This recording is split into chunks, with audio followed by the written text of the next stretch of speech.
Fine arts academy channel. I hope সবাই ভালো আছো। আজকে আমার আলোচনার টপিক হচ্ছে শক্তি স্তর এবং অপশক্তি স্তরের ব্যাখ্যা। I mean orbit versus orbital, অর্থাৎ what is the relationship between orbit and orbital. তো এই জিনিসটা জানতে হলে আমাদের রাদারফোর্ডের পরমাণু মডেল সম্পর্কে জানতে হবে। এবং রাদারফোর্ডের পরমাণু মডেলে বলা হয়েছিল মানে একটা মৌলের মধ্যে ইলেকট্রন, প্রোটন এবং নিউট্রন থাকবে। এবং উনি বলেছেন পরমাণুর ক্ষুদ্রতম একটা জায়গা আছে, ওই পরমাণুর ক্ষুদ্রতম একটা জায়গায় একটা পরমাণুর সমগ্র ভর এবং ধনাত্মক চার্জ বিশিষ্ট প্রোটন ছোট্ট একটি জায়গা যেটা অবস্থান করে, ওই জায়গাকে উনি বলেছেন সেন্টার অফ অ্যাটম অথবা পরমাণুর কেন্দ্র, যেটাকে আমরা এক কথায় নিউক্লিয়াস হিসেবে জানি। অর্থাৎ বিজ্ঞানী রাদারফোর্ড এই জায়গাটার নাম দিয়েছেন নিউক্লিয়াস। ওকে, অর্থাৎ পরমাণুর কেন্দ্রকে বলা হচ্ছে কি নিউক্লিয়াস। এবং উনি এটাও বলেছেন পরমাণুর সামগ্রিক ভর বা টোটাল ভরটা এই নিউক্লিয়াসে কেন্দ্রীভূত থাকে। অর্থাৎ এখানে নিউট্রন, এখানে প্রোটন এবং নিউট্রনের উপস্থিতি রয়েছে। এখন সবাই বুঝতে পারছো? এবার আসো, এই কেন্দ্রে বা নিউক্লিয়াসে যত সংখ্যক ধনাত্মক চার্জ বিশিষ্ট প্রোটন থাকবে, ঠিক তত সংখ্যক ইলেকট্রন বৃত্তাকার কক্ষপথে ঘূর্ণায়মান থাকবে। এই যে আমি একটা বৃত্তাকার কক্ষপথ বলছিলাম, নিউক্লিয়াসের বাইরে সমসংখ্যক ইলেকট্রন সংখ্যা অনুমোদিত কক্ষপথে ঘূর্ণায়মান থাকবে অ্যান্টি ক্লকওয়াইজ। ওকে, তো এই যে ইলেকট্রন সমূহ বৃত্তাকার কক্ষপথে ঘুরতে থাকে, এই কক্ষপথ গুলাকে বলা হচ্ছে প্রধান কোয়ান্টাম সংখ্যা। এবং এই প্রধান কোয়ান্টাম সংখ্যাকে বলা হয় এক্সপোনেন্ট দিয়ে প্রকাশ করা হয়। তোমরা যখন ইন্টার উঠবা, আমি বিশেষ করে নবম দশম শ্রেণীর স্টুডেন্টকে বলতেছি, তুমি যখন ইন্টারে যাবা তখন তোমরা কোয়ান্টাম সংখ্যা নামে একটা টপিক পাবা। এবং ওই কোয়ান্টাম সংখ্যাতে 4টা কোয়ান্টাম নাম্বার কথা বলা হয়েছে। ফার্স্ট ওয়ান হচ্ছে প্রধান কোয়ান্টাম সংখ্যা, সেকেন্ড ওয়ান হচ্ছে সহকারী কোয়ান্টাম সংখ্যা, থার্ড ওয়ান হচ্ছে ম্যাগনেটিক কোয়ান্টাম নাম্বার যেটাকে বলা হয় অর্থাৎ চুম্বকীয় কোয়ান্টাম সংখ্যা, and the last one is spin quantum সংখ্যা। এই 4টা কোয়ান্টাম সংখ্যা সম্পর্কে তোমরা বিস্তারিত জানতে পারবা আরো উপরের লেভেলে গেলে। এখন আমি আজকে শুধুমাত্র এই প্রধান কোয়ান্টাম সংখ্যা এবং এই প্রধান কোয়ান্টাম সংখ্যাকে আমরা জানি প্রধান শক্তি স্তর বলা হয়। এবং এই প্রধান শক্তি স্তরকে এন দ্বারা প্রকাশ করা হয়। তারপর প্রত্যেকটা শক্তি স্তরে কোন কোন উপশক্তি স্তর আছে এবং কোন উপশক্তি স্তরে ইলেকট্রন ধারণ ক্ষমতা কত, এবং সেই উপশক্তি স্তরের ইলেকট্রন ধারণ ক্ষমতার উপর নির্ভর করে আমরা কিভাবে শক্তি স্তর বা অরবিটাল ইলেকট্রন ধারণ ক্ষমতাটা ক্যালকুলেট করবো বা বের করবো, সেই জিনিসটা নিয়ে আমি আজকে সংক্ষিপ্তভাবে আলোচনা করবো। তো ভিউয়ার্স, আশা করি সবাই আমার ক্লাসে মনোযোগ সহকারে শুনবা। তো ইনশাআল্লাহ আমি আর ভনিতা না করে আমার লেকচারে চলে আসতেছি। তো সবাই একটু খেয়াল করো, রাদারফোর্ড বলেছেন নিউক্লিয়াসে অবস্থিত সমসংখ্যক প্রোটন সংখ্যার ইলেকট্রন সংখ্যাটা বৃত্তাকার কক্ষপথে ঘুরতে থাকবে। এখন কথা হচ্ছে যে কক্ষপথ বা যে অনুমোদিত শক্তি স্তরে এই ইলেকট্রন গুলো ঘুরে, ওটাকে আমরা প্রধান কোয়ান্টাম নাম্বার বা প্রধান কোয়ান্টাম সংখ্যা এন হিসেবে অভিহিত করতে পারি। এবং এই এন কে বলা হচ্ছে কি শক্তি স্তর। প্রধান শক্তি স্তর যখন এন বলা হবে, তখন আমাদের বুঝতে হবে যে এখানে কক্ষপথ গুলোর কথা বলা হচ্ছে। তখন ভিউয়ার্স একটু লক্ষ্য করো, যখন আমরা নিউক্লিয়াসের পরে যখন প্রথম শক্তি স্তরের কথা বলবো, তখন আমাদেরকে বুঝতে হবে যে এখানে এন এর মান কত 1। ওকে, এরপরে দ্বিতীয় শক্তি স্তর আসলে আমাদের N1 হচ্ছে কোনটা, এই ফিগারটা। ওকে, আবার এই ফিগারটা হচ্ছে যে N2। তারপর ধারাবাহিকভাবে এটা হবে N3, আবার এটা হবে আলটিমেটলি কত N4। আশা করি সবাই বুঝতে পারছো। অর্থাৎ N1, N2, N3 এবং N4। আবার এই N1, N2, N3, N4 কে শেল বলা হয়। কি বলা হয়? শেল বলা হয়। আবার প্রত্যেকটা শেল বা অরবিটে কি কি অরবিটাল আছে আমি সেটা আজকে জানার চেষ্টা করবো ইনশাআল্লাহ। লক্ষ্য করো, আমরা যখন প্রথম শক্তি স্তরে আসবো, তখন আমাদের প্রথম শক্তি স্তরের শেলের নাম হবে কে শেল। ভিউয়ার্স, কি এটা কি হবে? আমরা N1 কে কে শেল বলতে পারবো, N2 কে এল শেল, N3 কে এম শেল এবং N4 কে এন শেল নামে অভিহিত করতে পারবো। আশা করি সবাই বুঝতে পারছি। এবার আসো,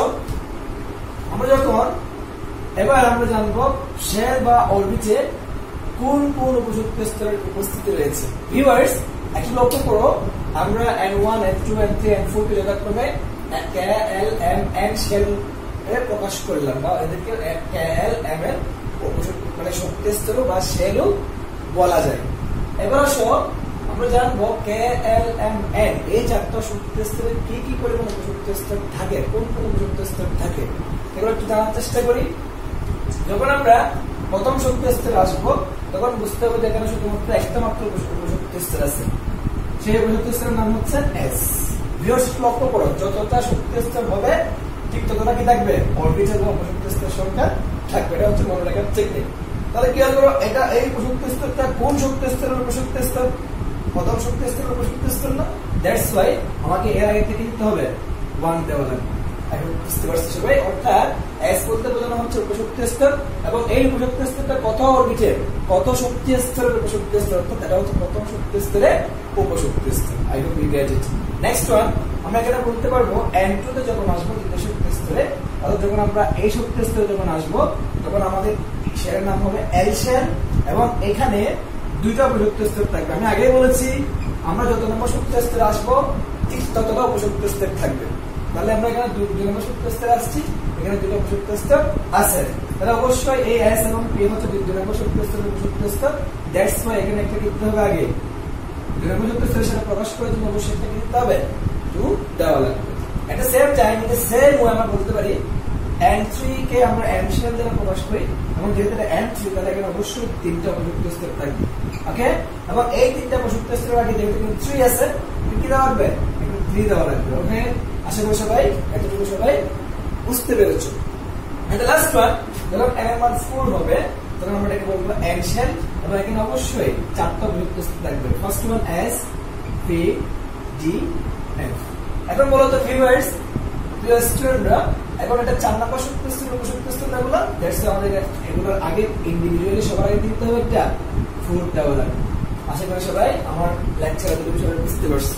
তাহলে আমরা বুঝতে পারছি যে অরবিটে KLMN থাকবে, এবং প্রত্যেকটা অরবিটাল যথাক্রমে 1s, 2s, 2p, 3s, 3p, 3d, 4s, 4p, 4d, 4f এই ধরনের অরবিটাল বা উপশক্তি স্তরের উপস্থিতি রয়েছে। এখন আমাদের যদি জিজ্ঞেস করা হয় অরবিটাল বা উপশক্তি স্তর কাকে বলে, তখন বলতে হবে নিউক্লিয়াসকে কেন্দ্র করে যখন ইলেকট্রন সমূহ বৃত্তাকার কক্ষপথের ঘড়ির কাঁটার বিপরীত দিকে যখন ঘুরে, তখন যে শক্তি, যে জায়গাগুলোতে বা যে অবস্থানে ইলেকট্রন থাকার সম্ভাবনা 80 থেকে 80% সম্ভাবনা পসিবিলিটি যেখানে থাকে, ওই পসিবিলিটিকে আমরা বলবো কি অরবিটাল বা উপশক্তি স্তর। আশা করি সবাই একটু বুঝতে পারছো। এখন আমরা জানবো কোন উপশক্তি স্তরে ইলেকট্রন ধারণ ক্ষমতা কত সেটা জানতে হবে। এখন এই উপশক্তি স্তরে ইলেকট্রন ধারণ ক্ষমতা যদি আমাদের বের করতে হয়, তাহলে অবশ্যই আমাদেরকে সহকারী কোয়ান্টাম সংখ্যাটা বুঝতে হবে। তাহলে সহকারী কোয়ান্টাম সংখ্যার উপরেই অরবিটালের ইলেকট্রন ধারণ ক্ষমতা নির্ভর করে। ঠিক আছে, এই সহকারী কোয়ান্টাম সংখ্যা কি দ্বারা প্রকাশ করা হয়? এক্সপোনেনশিয়াল দ্বারা প্রকাশ করা হয়। তো প্রিয় শিক্ষার্থীরা, একটা জিনিস মনে রাখতে হবে আমাদেরকে, S, P, D, F এই 4টা উপশক্তি স্তরের জন্য এর মান কি কি হতে পারে, এই মানগুলো আমরা একটু মুখস্থ রাখবো। এই মানগুলো যদি মুখস্থ রাখতে পারি তাহলে আমরা অবশ্যই ইলেকট্রন ধারণ ক্ষমতার মানটা কোন উপশক্তি স্তরে কত ইলেকট্রন ধারণ ক্ষমতা রয়েছে এই জিনিসটা আমরা সহজে বের করতে পারবো। আশা করি আমার লেকচারে বিষয় বুঝতে পারছো। এবার আসো, আমি এখানে S, P, D এবং F এই 4টা উপশক্তি স্তরের জন্য ইলেকট্রন L এর মান কি কি হতে পারে, সম্ভাব্য L এর মানগুলো কি কি হতে পারে। S যখন আমরা S বলবো তখন L এর মান হবে 0, P তে আসলে 1, D তে আসলে 2 and F এ আসলে 3 হবে। একটু আমাদের সবাইকে কষ্ট করে এই S, P, D, F এই 4টা উপশক্তি বা অরবিটালের জন্য L এর মান কি কি হতে পারে এই মানগুলো একটু মুখস্থ করা লাগবে। এবার আসো, উপশক্তি স্তর বা অরবিটালে 2 into 2l plus 1 সংখ্যক ইলেকট্রন ধারণ ক্ষমতা রয়েছে। সূত্রটা হচ্ছে যে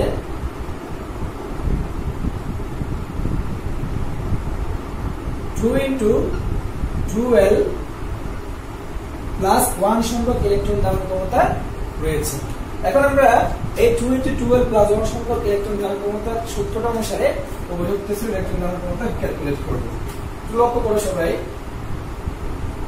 S, P, D, the last one F এখন একটু লক্ষ্য করো সবাই, আমরা এখানে s এর জন্য বের করতে পারি এই সূত্র অনুসারে। তাহলে কিভাবে বলতো 2 into 12 plus 1 equals to, এখানে l এর মান বসাও, l এর মান বসালে কি হয়, s এর জন্য l এর মান কত 0, তাহলে এখানে l এর মান যখন 0 বসাবো মাল্টিপ্লাই করলে 0 হয়ে যাবে, আলটিমেটলি আমার রেজাল্ট আসবে কত 2। অর্থাৎ s উপশক্তি স্তরে ইলেকট্রন বসতে পারবে কয়টা, 2টা। আশা করি সবাই বুঝতে পারছো দুটো।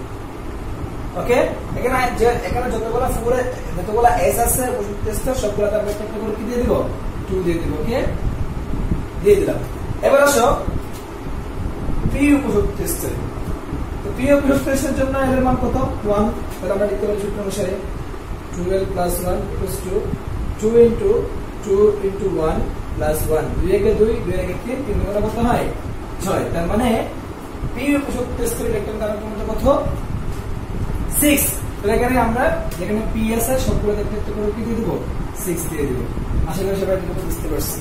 নেক্সট ওয়ান, d তে আসলে 2 into 12 plus 1 equals to 2 into 2 into 2, কারণ এখানে d এর জন্য এর মান হচ্ছে কত 2, তাহলে 4 5 5 গুণা 10, সবগুলোতে 10 দিয়ে দাও, 3d10 4d10। আশা করি সবাই বুঝতে পারছো। And the last one is 2 into 12 plus 1 equals to 2 into 2.23, কারণ f এর জন্য এর মান হচ্ছে 3 plus 1 3 গুণা 6, 6 একে 7, 7 গুণা কত হয় 14 হয়। তার মানে আমরা বলতে পারি প্রত্যেকটা উপশক্তি স্তরে যথাক্রমে s p d f এই চারটি উপশক্তি স্তরে যথাক্রমে 2 6 10 এবং কি 14 সংখ্যক ইলেকট্রন ধারণ ক্ষমতা রয়েছে। এই হলো আমাদের অরবিটাল বা উপশক্তি স্তরের ইলেকট্রন ধারণ ক্ষমতা। এবারে যদি আমরা যতটুকু বুঝতে পারি, তাহলে আমরা পরবর্তী স্তরে চলে আসবো কোন শক্তি স্তরে ইলেকট্রন ধারণ ক্ষমতা কত থাকবে। ভিউয়ার্স, আমরা যেহেতু উপশক্তি স্তরে ইলেকট্রন ধারণ ক্ষমতা আলোচনা করলাম এবং প্রত্যেকটা উপশক্তি স্তরে 2 into 12 plus 1 সংখ্যক ইলেকট্রন ধারণ ক্ষমতা থাকবে এবং এখানে পয়েন্ট টু নোটেড দ্যাট এখানে এলটা হচ্ছে যে সহকারী কোয়ান্টাম সংখ্যা, এই এর মানের উপর নির্ভর করে আমরা s p d f এর ইলেকট্রন ধারণ ক্ষমতাটা ক্যালকুলেট করছি। এটা জিনিসটা মনে রাখতে হবে, point two very important matters. Okay, we have to remember this point every time. Okay, when you find out the value of orbital. Okay, এবার আসো আমরা শক্তি স্তরের ইলেকট্রন ধারণ ক্ষমতাটা ক্যালকুলেট করব। তাহলে এখানে শক্তি স্তরের ইলেকট্রন ধারণ ক্ষমতা নির্ণয় করার সময় আমাদেরকে মনে রাখতে হবে এক্ষেত্রে অবশ্যই সূত্র হবে 2n² সংখ্যক। অর্থাৎ উপশক্তি স্তরের ইলেকট্রন ধারণ ক্ষমতা হচ্ছে যে 2 into 12 plus 1 আর শক্তি স্তরের ইলেকট্রন ধারণ ক্ষমতা হচ্ছে 2n² সংখ্যক। এই সূত্র অনুসারে আমরা n1 n2 n3 এবং n4 এর ইলেকট্রন ধারণ ক্ষমতা বের করব। যখন n এর মান 1 হবে তখন আমাদের প্রথম শক্তি স্তরের ইলেকট্রন ধারণ ক্ষমতা হবে 2 into 1², that means 2, তার মানে প্রথম শক্তি স্তরের ইলেকট্রন ধারণ ক্ষমতা কত 2। ওকে, দিলাম। 2 নম্বর শক্তি স্তরে n এর মান 2, তার মানে 2 into 2², 4 7 গুণা কত হয় 8, তার মানে আমাদের 2 নম্বর শক্তি স্তরের ইলেকট্রন ধারণ ক্ষমতা কত 8। ওকে, এরপর যখন আমরা n3 তে আসবো তখন এর মান হবে 3 3², 3 3 9, 9 গুণা কত হয় 18, তার মানে আমাদের এই শক্তি স্তরের ইলেকট্রন কত 2 + 6 8, 8 + 10 ইকুয়াল টু কত হয় 18 হবে। ওকে, আশা করি সবাই বুঝতেছো এবং ইনশাআল্লাহ যারা আমার ক্লাসটা ভালো করে দেখবে ভালো করে বোঝার চেষ্টা করবে, ইনশাআল্লাহ এই অরবিট এবং অরবিটালের মধ্যে সম্পর্কটা কি একদম ক্লিয়ার হয়ে যাবে। এবার আসো যখন n4 হবে তখন আমাদের n এর মান হবে কত 4, তখন 2 into 4² 4 4 16 16 কত হয় 32 এবং আমাদের এই 4 নম্বর শক্তি স্তরে 2 + 6 8, 8 + 10 কত হয় 18 and +14 কত হয় 32। আশা করি সবাই এতটুকু বুঝতে পারছি। তো ভিউয়ার্স, একটু লক্ষ্য করো আমাদের উপশক্তি স্তরের ইলেকট্রন ধারণ ক্ষমতা যখন আমরা বের করতে পারবো তখন আমরা ইজিলি 2n² সূত্রটা ব্যবহার করে প্রথম শক্তি স্তর, দ্বিতীয় শক্তি স্তর, তৃতীয় এবং চতুর্থ শক্তি স্তরের ইলেকট্রন ধারণ ক্ষমতাগুলো খুব সহজে বের করতে পারবো। আশা করি সবাই আমার লেকচারটা সবাই বুঝতে পারছো এবং এখানে শক্তি স্তর ও উপশক্তি স্তর কিংবা অরবিট এবং অরবিটালের মধ্যে মূলত কি রিলেশনশিপ বা কি রকম সম্পর্ক রয়েছে এই জিনিসটা আমরা খুব সহজে বুঝতে পারছি। তো ভিউয়ার্স, আমি নেক্সট ক্লাসে ইনশাআল্লাহ বিভিন্ন মৌলের ইলেকট্রন বিন্যাস নিয়ে আলোচনা করব এবং ধারাবাহিকভাবে চেষ্টা করব ইনশাআল্লাহ। I will try my best to upload important videos on various subjects, on various important topics by the mercy of Almighty Allah. So ইনশাআল্লাহ দেখা হবে নেক্সট ক্লাসে। ততক্ষণ পর্যন্ত সবাই পড়াশোনার সাথে থাকো, continue studying and keep watching Adnan's academic channel. Allah Hafiz. Assalamu alaikum.